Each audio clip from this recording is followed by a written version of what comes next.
There are things you find in this work that you don't tell people. Not because you are hiding something.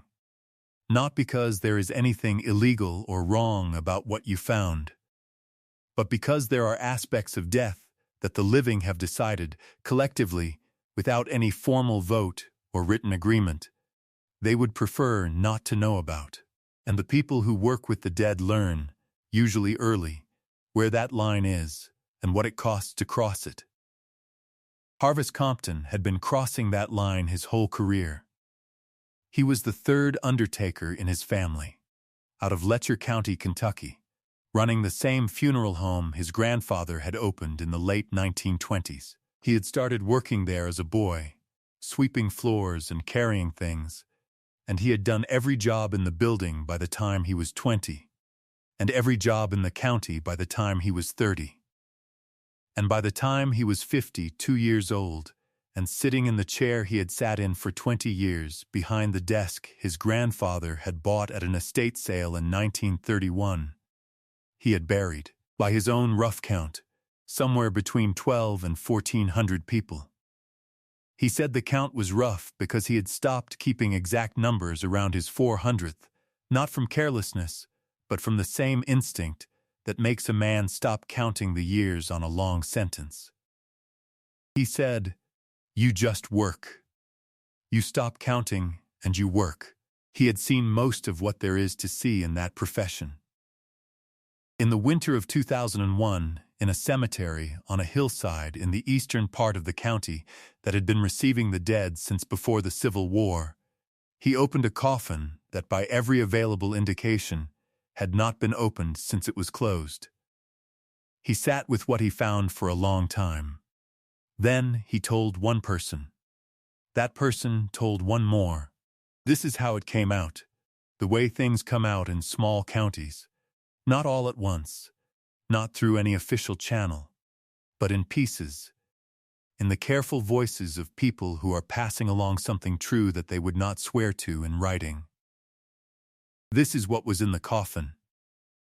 The cemetery on the hillside is called Secco Hill Cemetery, and it is one of several burial grounds that serve the hollows and small communities in that part of Letcher County.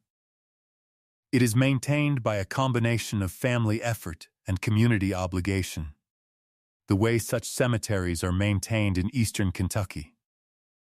Which means it is maintained imperfectly and with love, which is about as well as the dead can reasonably hope for.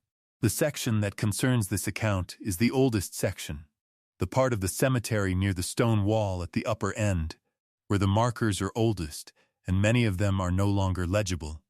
Hand-carved limestone and sandstone that the weather has worked on for over a century. Names and dates going soft at the edges, some of them already gone. In the late fall of 2001, the Cemetery Committee, a loose organization of local families with relatives interred there, contracted with Compton's funeral home to assist with a project that came up occasionally in old cemeteries. Relocation of graves to make way for a small expansion of the accessible sections, and documentation of the existing burials. This involved, in a handful of cases, exhumation. Exhumation in an old cemetery is slow, careful work. The graves in the oldest section had been there between 70 and 140 years. What you find when you open them varies enormously, depending on the construction of the coffin, the drainage of the soil, the depth of the original burial, and a constellation of other factors that experienced gravediggers and undertakers learned to read. Compton had done this work before, in other cemeteries, on other relocation projects. He was neither hasty nor careless about it. He worked with two assistants, both experienced, both local men who had worked with him for years. The grave they opened on the morning of December 4th was marked with a stone that read, in lettering that had weathered but was still legible, a name and the years 1841 to 1897. A woman, 56 years old at death. The stone had a small carved motif at the top that local custom sometimes used. A willow tree, very simply rendered, Compton noted the name and dates and the condition of the marker in his documentation. Then his assistants cleared the soil from the coffin lid. The coffin was wood, which he expected, which was standard for the period. What he did not expect was its condition. He said, it was intact. Not partially intact, not mostly intact. Intact the way a new coffin is intact. The wood had darkened with time, and there was mineral staining from the soil, but the joinery was tight. The lid was in place. There was no collapse, no warping, no intrusion of roots or water or soil through any gap, because there were no gaps. He said he had opened a great many old wooden coffins. He said he had never seen one in that condition after that many years in the ground. His more experienced assistant, a man named Doyle, who had been digging graves and assisting with exhumations for 25 years, said nothing when they cleared the lid. Compton looked at him. Doyle looked back. Neither of them said what they were both thinking, which was that the condition of the coffin was wrong. Not impossible, not supernatural, wrong like an answer that is technically correct but does not match the question that was asked. Compton said, well. Doyle said, yeah. They opened it. There are two parts to what was inside the coffin. The first part is straightforward. The second part is not. The first part, the woman was there. Her remains were there, present, appropriately arranged, consistent with a person who had been prepared for burial in the standard manner of rural Kentucky in 1897. The condition of the remains was consistent with the years elapsed. There was nothing in the first part that was out of order. Compton noted this and moved to the documentation stage, which required him to look at the interior carefully and record what he found. He found the second part. The interior lining of the coffin, the fabric that was standard in prepared coffins of that period, a plain woven material, typically in white or cream, tacked to the interior surfaces, was marked. Not stained. Not degraded in the normal way of fabric after a century in the earth, though it was that too. Marked. The marks were on the underside of the lid and on the interior facing of the side walls. He looked at them for a long time. He called Doyle over. Doyle looked at them. Doyle stood up and walked a few feet away and stood with his back to the grave for a moment. Compton looked at the marks, and then looked at Doyle's back, and then looked at the marks again. He documented what he found in the careful professional language that documentation requires. He photographed what he found. Then he finished the work and closed the coffin and processed the relocation in the standard manner and went home. He did not sleep well that night. He did not sleep well for a number of nights after that. The marks on the underside of the lid were consistent with scratching. That is the word Compton used when he described them. Scratching, he used it carefully, the way you use a word when you are aware that it is not quite large enough for the thing it is being asked to carry, but when no larger word is available. They covered an area of roughly 18 inches across the center of the lid. They were not random. They had a direction to them, lateral, running across the grain of the wood, and a pressure gradient that Compton, who had handled a great deal of old wood in his career, assessed as having been made by something harder than fingernail, but softer than metal. He said, "Bone is harder than nail." He paused when he said this. He said he had looked at the marks and thought about what made them and how they were made and from what position and in what circumstances, and that the thinking was something he had done once, fully, and then put down and not picked back up. He said, "You can do the arithmetic on it, or you can not do the arithmetic on it." I did it once. That was enough. The marks on the side walls were lower, at the level, he said, and he said this with the particular care of a man who has chosen his words before he speaks them, at the level that hands would reach from a prone position. He said, not trying to push up. Not at the lid. Reaching to the sides. The way a person reaches in a narrow space to try to find where the space ends. He said, I've thought about the position a lot. I've thought about what position you would be in to make those marks in those places. He said, and there's one position. He said, you know what position that is. He said, I'm not going to say it out loud. The question that Compton had to sit with, and that he has sat with, by his own account, in the years since, is not the question you might expect. It is not, was she alive when they put her in? That question has an answer, and the answer is yes, and the answer is terrible. And it is also, in the cold taxonomy of history, not rare. Premature burial was a documented fear and a documented reality in the 19th century. The terror of it was so common and so culturally present that there was an industry of safety coffins, devices for signaling from the grave, premiums offered for inventing a reliable test for death. The fear was legitimate because the thing that was feared was real. It happened.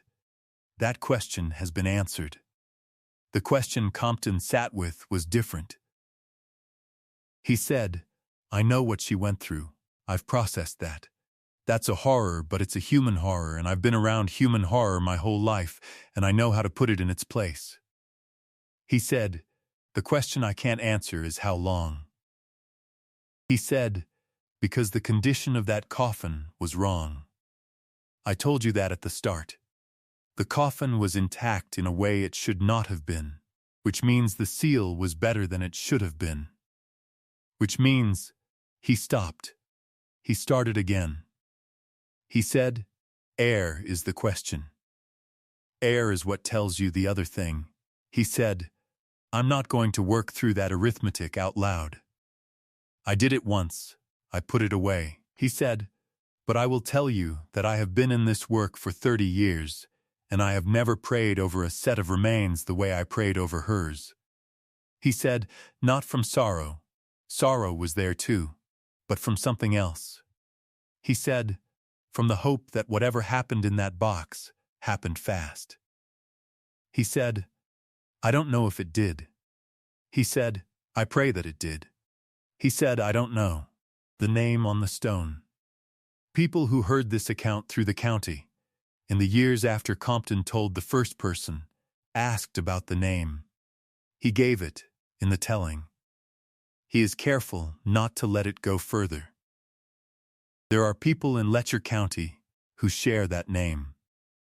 There are people in Letcher County who are descended from the family that buried her in the winter of 1897, with what care and ceremony and grief they brought to it, not knowing what they were sealing into the earth.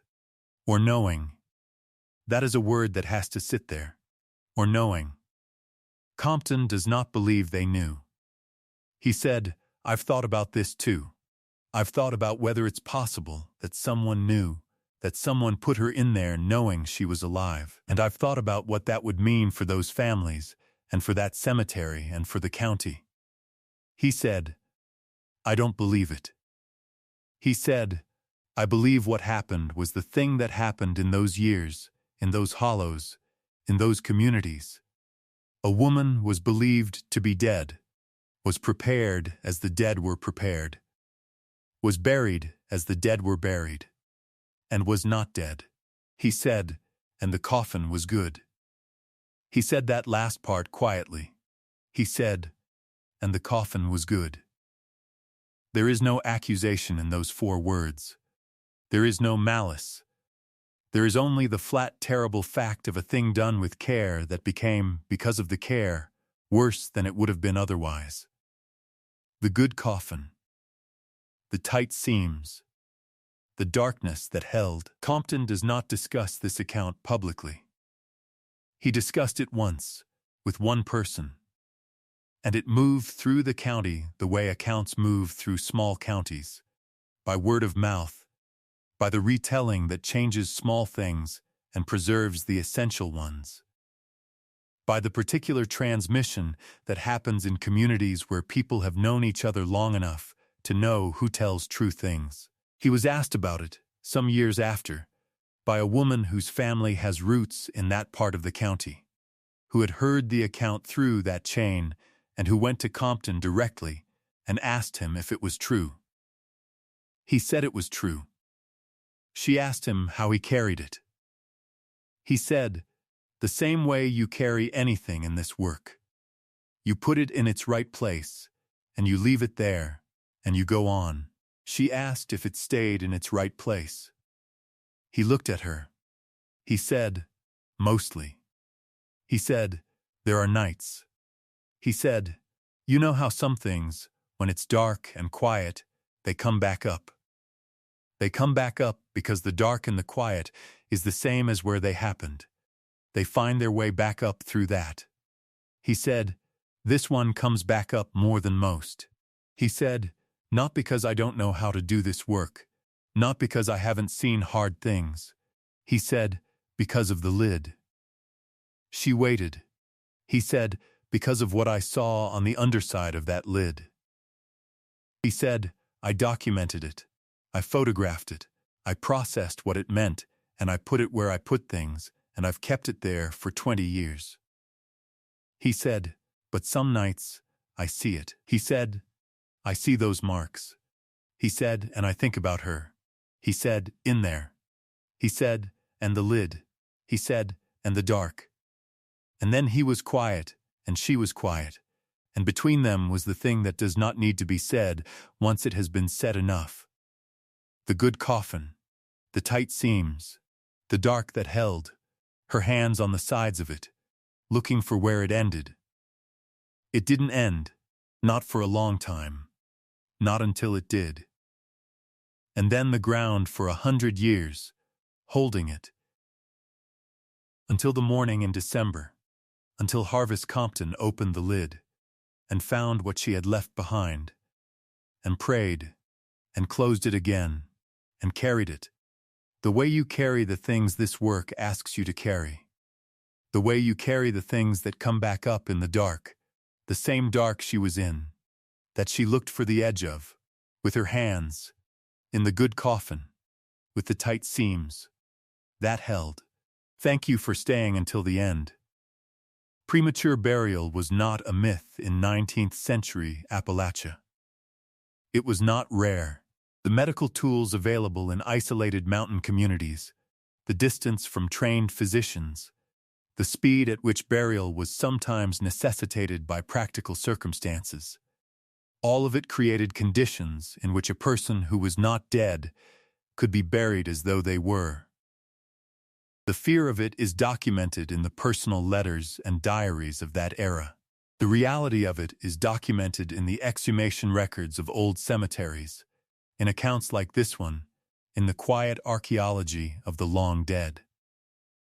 She was 56 years old.